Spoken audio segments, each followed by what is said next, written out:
Evening everyone. Yesterday we have done till question number 22. Now I am going to start question number 23. Books लेके सब बैठेंगे. I am going to repeat the question. ABC partners हैं 2:1 उनका ratio है. Now they decided 5:3:2. अब यहाँ पे जो मुद्दे की बात ये है, जब उन्होंने ये रेशियो चेंज करने का सोचा तो पहले उनकी वैल्यूज़ थी इतनी. उन्होंने सोचा यार रेशियो चेंज कर रहे हैं, एक बार देख लेते हैं दोबारा से वैल्यूज़ रिवैल्यू करके कि कुछ चीज़ों में कहीं कोई कमी कसर तो नहीं आई. जब उन्होंने रिवैल्यू किया चीज़ों को तो मशीनरी की वैल्यू चेंज हो गई, कंप्यूटर, क्रेडिटर्स और आउटस्टैंडिंग एक्सपेंसेस चेंज हो गए. लेकिन मुद्दे की बात यह है, सेकेंड लाइन में देखें, they also decided not to change the value of assets and liabilities in the book. वो चाहते हैं कि हम ये जो चेंज्ड वैल्यू हैं इनको नहीं दिखाएंगे बुक्स में. The book value and revised value दे रखी हैं और वो ये चाहते हैं हम न्यू वैल्यूज़ जो हैं वो नहीं दिखाएंगे, हम पुरानी वैल्यू दिखाएंगे.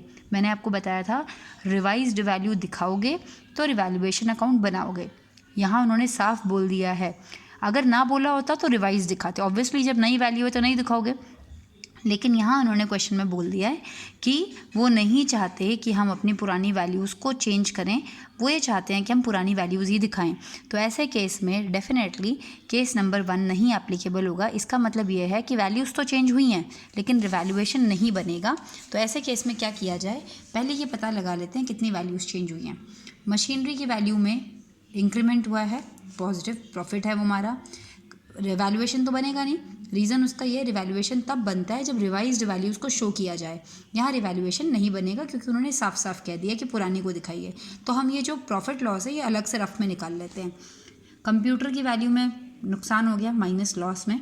क्रेडिटर्स आपके 90 के थे 75 रह गए केवल. ये तो फ़ायदे की बात है, 15,000 का क्रेडिटर्स लाइबिलिटीज़ है, कम हो गई तो फ़ायदा हो गया. आउटस्टैंडिंग एक्सपेंसेस हमारे 15 थे, अब 25 हो गए, 10,000 का हमें नुकसान हो गया. ये करने पर हमारा आंसर हमें प्लस में आ रहा है, 30,000 रुपीज़ हमारा प्रॉफिट है.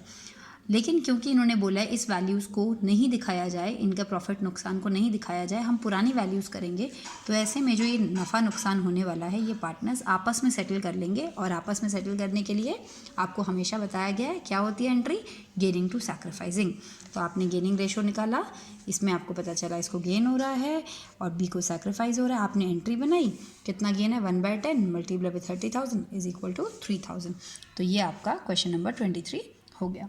क्वेश्चन नंबर 24 में दो पार्टनर्स हैं, हरी, कुणाल, उमा. ओल्ड रेशो दे रखा है, न्यू रेशो भी दे रखा है. बैलेंस शीट में 75,000 का P&L अकाउंट बना हुआ है, बचा हुआ है, और 15,000 रुपये इन्होंने इन्वेस्टमेंट फ्लक्चुएशन फ़ंड बनाया था और कुछ चीज़ें इन्होंने दोबारा से दी हुई हैं नीचे. आपको बोला जा रहा है केवल पास एंट्रीज. सबसे पहले हम देख लेते हैं, ऊपर से हम पढ़ना शुरू करते हैं. हमारे पास इन्होंने बोला ओल्ड रेशो थी, न्यू रेशो थी. पॉइंट नंबर 1 में उन्होंने बोला गुडविल. गुडविल के लिए कुछ नहीं बोला गया है, आपको पता है गुडविल के लिए कुछ भी नहीं बोला तो आपको हमेशा याद है गुडविल के लिए एक एंट्री बनती है और वो क्या होती है, गेनिंग टू सैक्रिफाइसिंग. ओल्ड दे रखा है, न्यू दे रखा है, P&L का पैसा पड़ा हुआ है, IFF का पैसा पड़ा हुआ है और गुडविल पड़ी हुई है. 3 चीज़ें इनके पास हैं. तो पहले मैं शुरुआत कर लेती हूँ कि क्वेश्चन में बोला क्या है. एक पॉइंट बोला है इन्होंने गुडविल के लिए. गुडविल के लिए आपको हमेशा पता है एंट्री कौन सी बनती है, गेनिंग टू सैक्रिफाइसिंग. ये सारी चीज़ें आपको मैं करवा चुकी हूँ, इसीलिए मैं थोड़ा सा एक्सप्लेन करते वक्त थोड़ा सा स्पीडीली है क्योंकि ये ऑलरेडी चीज़ें सब चीज़ें डिस्कस है. गुडविल के लिए हमेशा गेनिंग टू सैक्रिफाइसिंग. मैंने गेनिंग सैक्रिफाइसिंग रेशो निकाला, इन दोनों को गेन हो रहा है इसलिए मैंने K और U को डेबिट किया, H को क्रेडिट किया. अब इनको इन गुडविल की वैल्यू से मल्टीप्लाई कर दीजिए. गुडविल की वैल्यू 3 लाख है, 2/10 multiply by 3 lakh, 1/10 multiply bye 3 lakh, 3/10 multiply by 3 lakh. मैंने यहाँ पर वैल्यू पुट कर दी. चलो गुडविल की एंट्री डन, गुडविल की एंट्री हो चुकी है. पॉइंट नंबर 2 बात करते हैं हम इन्वेस्टमेंट की. इन्वेस्टमेंट की क्वेश्चन में बोला है वैल्यू थी, बुक में वैल्यू थी 50,000 और जब हमने उसको दोबारा से रीवैल्यू किया तो हमें पता चला अब उसकी वैल्यू केवल रह गई है 35,000. हमें 15,000 का नुकसान हो गया. इसी नुकसान के लिए हमने अपने आप को पहले से प्रिपेयर किया था, हमने फ़ंड बना के रखा था, 15,000 था उसमें. तो चलो 15, नया लॉस हमें नहीं हुआ. सारा इन्वेस्टमेंट फ्लक्चुएशन फ़ंड 15,000 था, वो सारा इन्वेस्टमेंट को कवर करने में चला गया. हमारे पास कुछ भी नहीं रहा. अगर रहता तो हम पार्टनर्स में डिस्ट्रीब्यूट कर देते, लेकिन हमारे पास नहीं रहा. तो ये 2 गुडविल की एंट्री हो गई थी, ये इन्वेस्टमेंट फ्लक्चुएशन फ़ंड की एंट्री हो गई. थर्ड एंट्री हम बना लेते हैं P&L। हमारे पास प्रॉफिट अकाउंट में भी 75,000 रुपीज़ पड़ा हुआ था। क्योंकि रेशो चेंज होने वाली है, कुछ भी नहीं बोला है, तो पुराना पैसा था, पुरानी रेशो में तीनों पार्टनर्स में खा पी के ख़त्म करेंगे। थर्ड नंबर की एंट्री हो गई। चौथे नंबर पे ना हमें यहाँ पर एक चीज़ दी हुई है, स्टॉक के बारे में कुछ बोला है। स्टॉक की बुक वैल्यू इतनी थी, अब डेप्रिसिएट हो गया।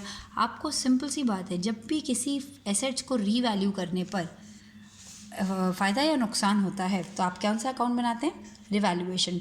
इस क्वेश्चन में केवल स्टॉक में नुकसान हुआ है, इन्वेस्टमेंट में आप सोच रहे हैं नुकसान हुआ है, इन्वेस्टमेंट में नुकसान नहीं हुआ, क्योंकि उस नुकसान की भरपाई तो आपने रिजर्व से कर ली। हाँ, अगर उससे भी ज़्यादा नुकसान होता, 15,000 से ज़्यादा होता, तो हम यहाँ दिखाते। लेकिन हमें इस पूरे क्वेश्चन में केवल स्टॉक ऐसी चीज़ है जिसमें हमें नुकसान हो रहा है। स्टॉक की वैल्यू 50 थी, 10% डिक्रीज़ हो गई, यानी कि 5,000 रुपीज़ रिवैल्यूएशन के डेबिट साइड में लॉस है। ये लॉस हम तीनों पार्टनर्स में ओल्ड रेशो में बांट देंगे। अब एक एंट्री आपने बनाई गुडविल की, दूसरी एंट्री बनाई IFF की, तीसरी एंट्री आपने बनाई P&L की। अब हमारी चौथी एंट्री बनानी है। अब चौथी एंट्री के लिए आपने रिवैल्यूएशन अकाउंट बनाया था। रिवैल्यूएशन अकाउंट में जितने आइटम्स हैं उतनी एंट्रीज बनेंगी। एक आइटम स्टॉक है, 2 आइटम लॉस है, तो इसलिए रिवैल्यूएशन से रिलेटेड कितनी एंट्रीज बनेंगी? 2 एंट्री।